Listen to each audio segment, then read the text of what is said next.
مولا اپنی بیٹی سے کہے ہمیں قرآن پڑھائے. امیر نے فرمایا ایک وعدہ میں کرتا ہوں ایک تم کرو. میں وعدہ کرتا ہوں زینب قرآن پڑھائے گی. تم وعدہ کرو میری بچی کے سامنے کبھی بھیڑ بنا کے نہ جائے.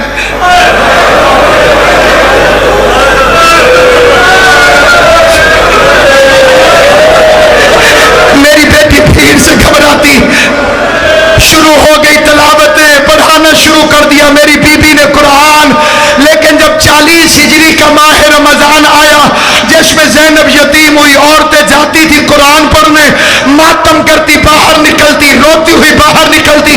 کسی نے پوچھا جاتی تو علی کی بیٹی کے پاس قرآن پڑھنے ہو، یہ روتی ہوئی کیوں آتی ہو؟ کہنے لگی جب سے یہ ماہ رمضان شروع ہوا ہے علی کی بیٹی کے درس کے رنگ عجیب ہو گئے. پہلے قرآن پڑھاتی ہے، پھر کہتی ہے کوفے کی عورتوں قرآن سے نظریں اٹھاؤ، زینب کی طرف دیکھو. عورتیں دیکھنے لگتی ہیں. بی بی پہلے چادر اتارتی ہے پھر بالوں کو کھولتی ہے.